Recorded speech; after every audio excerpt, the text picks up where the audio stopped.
कहानी शुरू होती है और हम देखते हैं एक शिप के कैप्टन को जिसका नाम रॉबिन्सन है। पहले वो नेवी में काम करता था मगर अब वो 11 सालों से एक कंपनी अगोरा के लिए काम करता है। कंपनी समंदर में डूबे और गुमे हुए जहाजों को निकालने का काम करती है। फिर एक दिन ये कंपनी कुछ लोगों को जॉब से निकालती है जिसमें रॉबिन्सन भी होता है। अचानक जॉब से निकाले जाने पर रॉबिन्सन काफी दुखी होता है क्योंकि इस 11 सालों में उसकी बीवी और बेटा भी उससे बिछड़ चुके थे। काम की वजह से वो टाइम नहीं दे पाता था और उसकी वाइफ उसे छोड़कर चली गई थी। रॉबिन्सन का 11 साल एक बेटा भी होता है मगर वो अब उसकी वाइफ के साथ रहता है। कंपनी में रॉबिन्सन का एक दोस्त भी होता है जिसका नाम कर्स्टन है। इसे भी नौकरी से निकाला जाता है। कर्स्टन पर बहुत कर्जा होता है और वो काफी परेशान भी होता है इस मामले में और वो डिप्रेशन की गोलियां भी इस्तेमाल करता है। वो सब एक दिन बार में बैठे होते हैं। कर्स्टन एक राज के बारे में लोगों को बताता है मगर इससे पहले हम ब्लैक सी के बारे में कुछ समझते हैं। ब्लैक सी 5 मुल्कों से सराउंडेड है और इसकी गहराई 2200 मीटर है।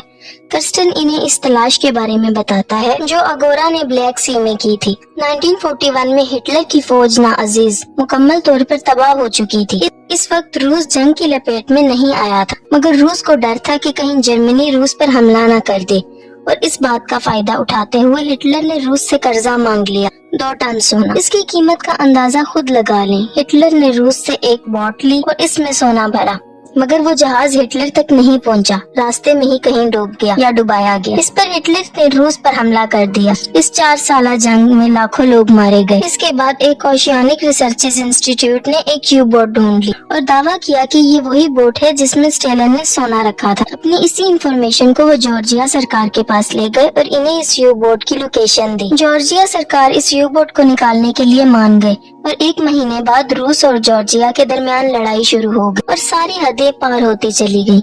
रूस को यू बोट के लोकेशन के बारे में नहीं इल्म था। जॉर्जिया को इस बारे में पता था लेकिन जब तक झगड़ा खत्म नहीं होगा कोई ब्लैक सी में दाखिल नहीं हो सकता और वो यू बोट तब तक समंदर में ही पड़ी रहेगी।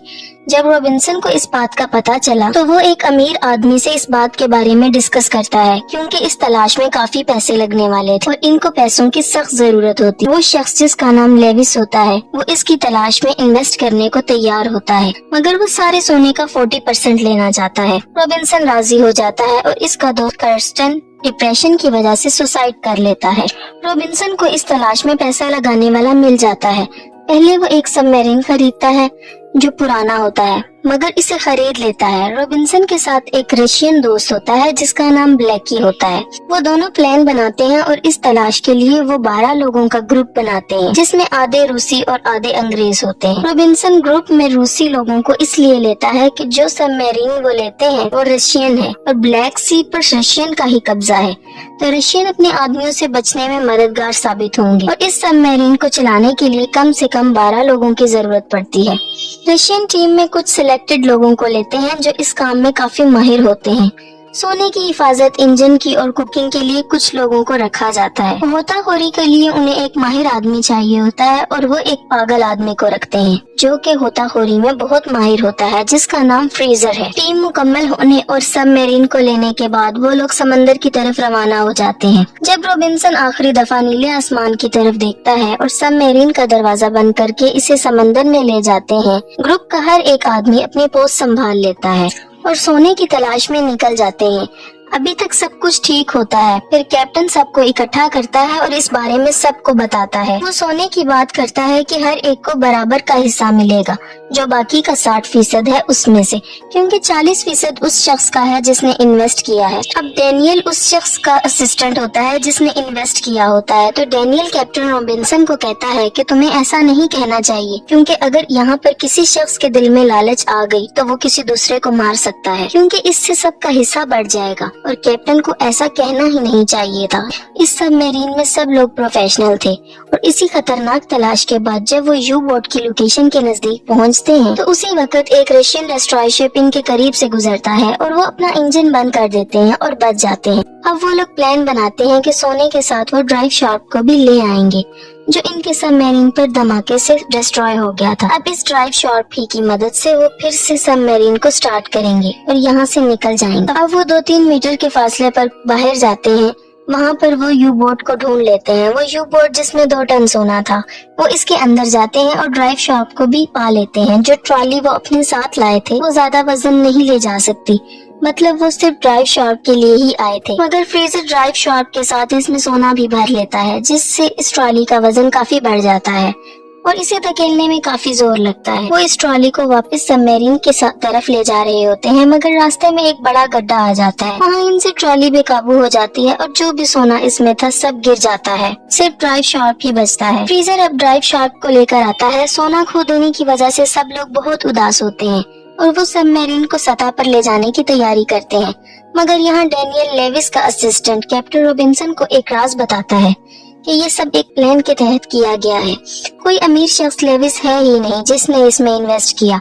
असल में अगोरा ने जॉर्जिया से समझौता किया था, तो वो लोग बोट को नहीं निकाल सकते, इनको खतरा है। तो अगोरा के लोगों ने ये प्लान किया था और कंपनी के सभी काबिल लोगों को निकाल दिया, जिससे तुम लोग मजबूर हो गए और पैसे और इस कंपनी से बदला लेने को तैयार हो गए। अगोरा ने कर्स्टन को $30,000 दिए ताकि तुम्हें इस कोच के लिए रजामंद कर ले और तुम आसानी से फंस गए। और जैसे ही तुम लोग सोना लेकर ऊपर जाते, अगोरा तुमसे वो सब ले लेता और तुम सबको गिरफ्तार कर लेता।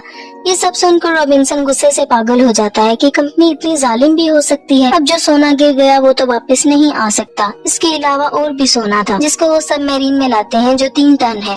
ये इनकी सोच से भी ज्यादा होता है। अब तो इनको लेविस को भी 40% नहीं देने होंगे, सारा सोना इनका ही है। वो 8 लोग बच जाते हैं, हर एक को 82 मिलियन मिलेंगे अगर वो इस सोने को ले जाने में कामयाब हो जाते हैं। अब वो लोग अपनी लोकेशन पर नहीं जाएंगे, वहाँ से दूर चले जाएंगे ताकि अगोरा से बच सकें। अब वो लोग सोना ले लेते हैं और ड्राइव शार्क को चलाते हैं और इन्हें शक होता है कि वो चले या नहीं। वो सोचते हैं कि या तो वो हमेशा के लिए निकल जाएंगे या इसमें हमेशा के लिए फंस जाएंगे और मर जाएंगे। वो सबमरीन के इंजन को स्टार्ट करते हैं और इनकी सबमरीन चलने लगती है। वो सब बहुत खुश होते हैं कि अब वो अमीर हो जाएंगे, मगर कुछ दूर जाकर उनको हेल्पर्स की मदद से पता चलता है। सबको अलर्ट करते हैं और सबमरीन रोकने को कहते हैं। वो इसे रोकने की कोशिश करते हैं और मुश्किल से इसे रोकते हैं। मैप में कोई गड़बड़ हो जाती है और वो लोग चट्टानों में फंस जाते हैं। वो इन चट्टानों को पार कर सकते थे क्योंकि इनमें से वो 40 मिनट में से निकल सकते हैं।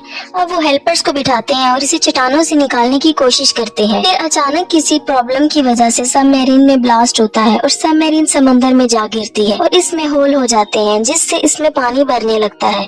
सब लोग पानी को रोकने की कोशिश करते हैं मगर वो कुछ नहीं कर पाते। इस हादसे में सब लोग मारे जाते हैं। रॉबिन्सन और उसके 2 साथी बचते हैं।